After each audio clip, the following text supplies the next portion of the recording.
Welcome, welcome. Here we are, session 2 of Long-Term Care Week. We are so excited to be here this week, but also very excited about this afternoon session. We have 2 special guests here from York Care Center here in Fredericton, and really excited to have the New Brunswick Association for Nursing Home host this session. I'm just going to do a little introduction. We have Nicole Stewart, who has been a certified occupational therapy and physiotherapy assistant since 2013. Nicole's focus and expertise is fitting residents to a specifically designed wheelchair. There are so many options available, and ensuring a resident is most comfortable and safe when being placed into a wheelchair is her top priority. And her partner in crime today is Emily Wright.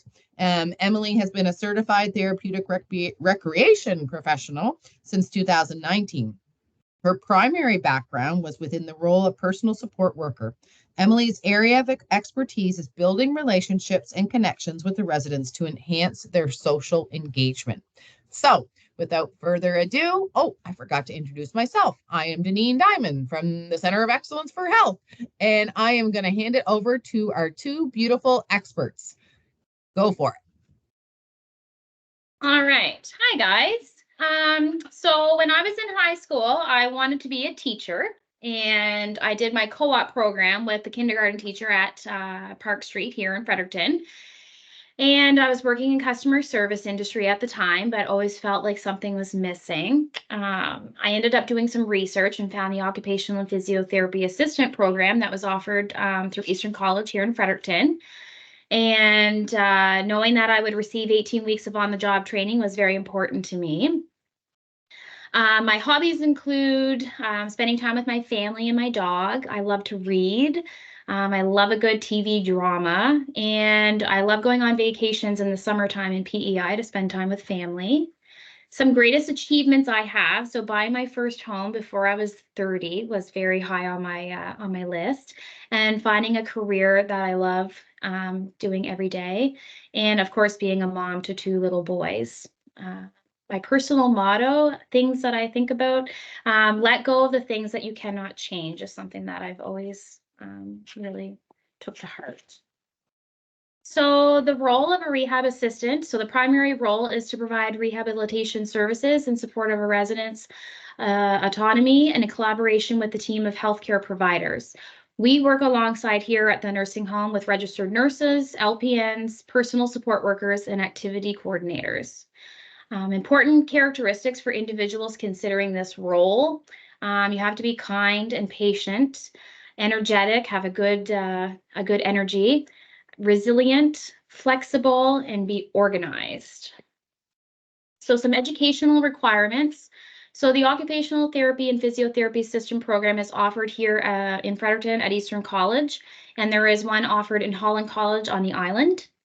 With this program, you will develop an understanding of the human body, the concept of rehabilitation, and the therapeutic interventions and modalities used to treat various conditions. So that's things like using an ultrasound machine that you would see like maybe in a physio clinic. Some strategies to work with individuals with communication disorders, physical limitations, and mental health conditions. So my education, I graduated from Leo Hayes High School in 2007.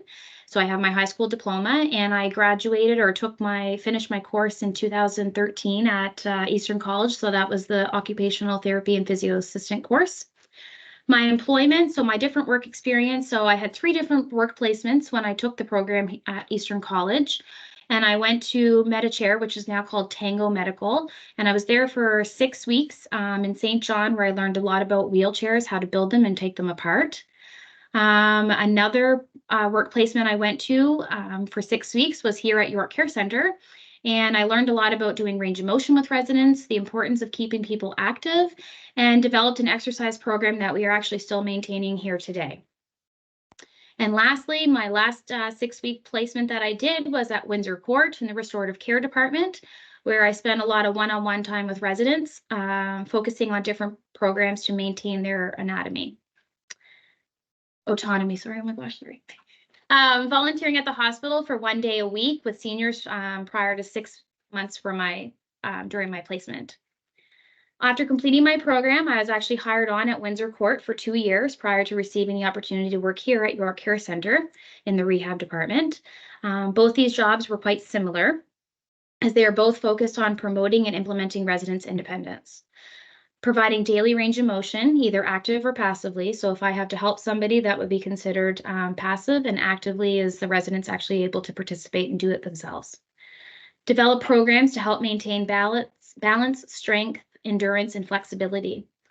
Other places that you can work as an OT-PTA is in hospitals or clinic setting, and potentially maybe at a vendor where equipment is provided. So a daily routine of a rehab assistant. So one day is never the same here. We work primarily Monday to Friday from 8:30 to 4:30. And our mornings begin by reading reports from the day before to ensure that we are kind of in the loop with what has happened in the facility. We have a few residents that we work with daily range of motion exercises. We are required to meet with new admissions to do proper mobility assessments with them to see what their abilities are. So if they needed a wheelchair or a walker, we would provide that for them. We complete proper measurements if they need a wheelchair. So we kind of measure their whole body. So we double check on their legs to see if they would have the ability to propel a chair themselves, or if they have good upper body strength, maybe they can propel it with their arms to make themselves get around. We also then complete some proper paperwork for their assessment and maintain a log of what equipment that we have provided for them with a label. Care planning. So we provide a section for residents' care plans with items that pertain to the rehab. So examples, their ability to ambulate or not, if they use a wheelchair. If we have them on our walking program, and if they are on our walking program, we aim to have them walked an additional 2 to 3 times extra a week. And if they attend any of our exercise programs in-house. We also participate in resident reviews. So the rehab department is part of the multidisciplinary team that meets with families on a yearly basis to discuss the resident's care plan and provide any recommendations with respect to rehabilitation services. We also work with outside organizations and care members to ensure residents receive the appropriate equipment. So examples are like working with an extramural physiotherapist or an occupational therapist, Stan Cassidy, extramural OT referrals, Tango. There's a couple of different vendors here in our city that provide wheelchairs to our residents. We also educate team members on lift and transfer maneuvers. So any new staff members coming on, the rehab department is part of educating how to use the lift systems here in the facility. We also communicate with families on how their loved one is doing and if they have received any special equipment. We offer our exercise classes twice a week here, and we do perform range of motion exercises with various residents. Some challenges. So communicating with families about their loved one's disease progression and understanding goals and expectations on how to proceed. A big challenge we have here is saying goodbye to residents and their families that you have assisted over the years or even months. And a big positive of my job is working with vendors and OTs to find the best fitting wheelchair or walker for the residents. Okay. Hello, everyone. Okay, so my name is Emily, as mentioned. I'm an activity coordinator here at York Care Center. Changing. Here we go. Okay, so how did I get here? I actually graduated from Simons High School in 2008. I originally wanted to be an interior designer. Big difference from what I'm doing now. I went right into home care after graduation, and it was here that I found that my full-time client really encouraged me to pursue a career in healthcare. So in my spare time, I like to practice archery, I like to paint, go for nature walks with my dog, socialize with friends and family, and do gardening. My greatest achievement is purchasing a home on my own and going to a job that I really love every day. I completed my personal support worker education at NBCC in 2012. And it was in this position that I learned about the role of recreation. And it was in 2014, I took the leap of faith and switched to activity coordinator. So the role of an activity coordinator, the primary role is to provide engagement in the 5 primary domains, which is social, physical, emotional, intellectual, and spiritual. This role has evolved over the years and has taken on much more responsibility than ever before. Some important characteristics for individuals considering this role: you have to be empathetic, charismatic, energetic, dedicated, flexible, organized is huge, ambitious, fun, and creative. The educational requirements for this role, there is a national certification for activity coordinators online. There's also therapeutic activity professional course through Person-Centered Universe, which I believe is local to Fredericton. You can also do a degree in gerontology, which I believe is through St. Thomas or other universities. Therapeutic recreation diploma from the Nova Scotia Community College. So that's me in the picture there. So my education, like I said, I graduated from high school. I did my PSW certificate from NBCC, and then I did an online therapeutic recreation professional certificate. My employment, long-term care and assisted living as a PSW for 4 years as certified. Prior to that was home care. York Care Center as an activity coordinator since July of 2019. And I currently also work for a company called CIRA, Center of Innovation and Research on Aging, since 2023, so fairly recent. Okay. So as I had mentioned, I worked in long-term care as a PSW and also assisted living. I moved to Alberta and continued in the PSW role until 2014, when I took a leap of faith and started within the role of an activity aide in a 200-bed long-term care facility, which I was responsible for 50 of those residents on my own. I moved back to New Brunswick in 2015, worked as a shift supervisor in an assisted living facility, learning new skills, working alongside an LPN and doing medication administration. I left there as the company was sold. So then I started at another company here called Paradise Villa as both activity coordinator and PSW. In 2019, I left Paradise Villa and accepted a full-time position here. And I am currently the activity coordinator for 72 residents. In 2023, I started my part-time position with CIRA as well. So the daily routine of an activity coordinator is a busy routine for sure. Our schedule fluctuates, but primarily we work day shifts, some evenings, and rotation of weekends and holidays, and we rotate that within our team. I'm fortunate to work with a team of activity professionals, so we are able to discuss and collaborate and plan together for large group events and things like that, as well as work independently. So our number one thing to do is meet with the resident and build a connection with them so that they feel comfortable discussing with us their preferences and interests, along with us learning about their past. We do that in the form of an assessment. We build their care plan based on that assessment. We create goals for them, objectives, and their input on how to engage with activities within their facility that they live in. I create a monthly calendar, which is based around the interests of these residents. Like I said, in my caseload of 72 people, they all have a lot of different interests. So sometimes that can be difficult, but we figure it out. The programs have a variety that focus on the 5 domains. We are also fortunate to have a part-time pastor on staff who assists the building with spiritual care programs. So he runs different worship services and things like that. We use an online platform called Activity Pro, which is our way of logging and reporting the number of residents engaging in activities on a daily basis. So this ensures that they're enjoying themselves, and we score them on a 3-2-1 scoring level. So 3 means that they're engaged thoroughly in observing and speaking and answering questions, tapping their toes if it's music, things like that. That's just a cute picture of one of our residents with holding a bunny rabbit, which looks sweet. The administration side of things has increased over the last few years. The importance of accurately logging participation of activities, completing and reviewing care plans, and reassessing residents with quarterly reviews. So most of these things did not exist in the past until recently. So activities has always been viewed as more of a social convener, to serve tea and coffee, but the role is so much more now than it ever has been. I should mention also, although there's lots to do, and like we do have quite a bit of paperwork as well, the role has changed over the years, but it's changed for the better. Activity professionals play a role within long-term care in many ways, but bringing smiles to our residents is the most important thing.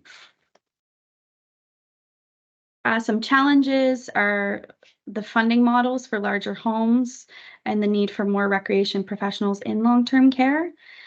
Saying goodbye to our residents, also very difficult. But the positives are being able to have fun with the residents and staff daily.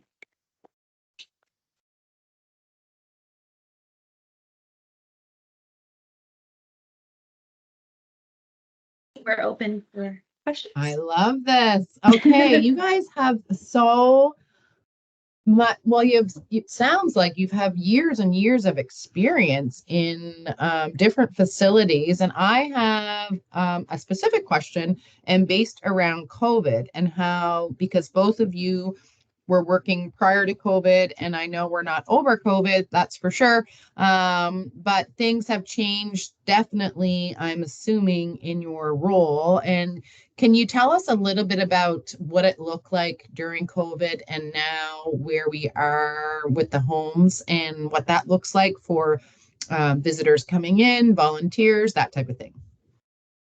Do you want to go first? I had babies. Okay. Oh yeah, you were there. Yeah, she was on maternity leave for the majority of COVID, so I'll go. Ah, lucky duck. I got lucky. Yeah. Well, it was really difficult for visitation. Obviously, we were closed, but not closed for too long because we offered a thing called drive-through visits, which was the whole innovative thing. And then we did outdoor courtyard visits, gradually moving into indoor visits. So it was really tough. And with group activities, they were pretty limited, especially with different units. We weren't coming together as a whole building for quite a long time. So it was more, we had to provide a lot of one-on-one support for these residents. Constantly explaining the importance of what we're doing and why we're doing it. So yeah, I would imagine as the activity coordinator, that would have been extremely difficult because activities typically are done in groups. Yeah. And I'm assuming that the one-on-one is a completely different dynamic than the group activities. And can you tell us a little bit about how you said there was a lot of one-on-one support? So did you really try and tap into the residents' interests and strengths, and what does that look like? Yeah, so like I said, we do assessments of each resident. So we do person-centered care here. So with one-on-ones, like if I knew somebody, really loved coloring, I was trying to make sure they had that provided to do in their rooms, or if somebody just needed someone to talk to, we were on that as well. It was particularly hard for like our social residents who come to all of our group socials. Like if we do a coffee social or if we do bingo, like they were really missing that. But we just kind of we kind of just went day by day and hoped that things would change. And eventually we are back to pretty much normal operations at this time. And as a vice principal of a large high school during COVID, that's exactly what we did. We went by day. Yeah. Instead of doing a monthly calendar, we actually did a weekly calendar at that time. And we were also delivering packages as well. So we had to quarantine people's gifts and everything. And so that took up a lot of time too. Yeah. Yeah. Well, I'm very happy that we are not there right now. So another question for you, Nicole. You talked about the routines that you create for the residents and the physical routines. Can you speak a little bit more about what that looks like? How do you decide what the residents are going to be able to do? Do you do testing? Like, what does that look like? Well, so when we get our residents, we either get them from at the hospital. We do get some residents that are admitted from home.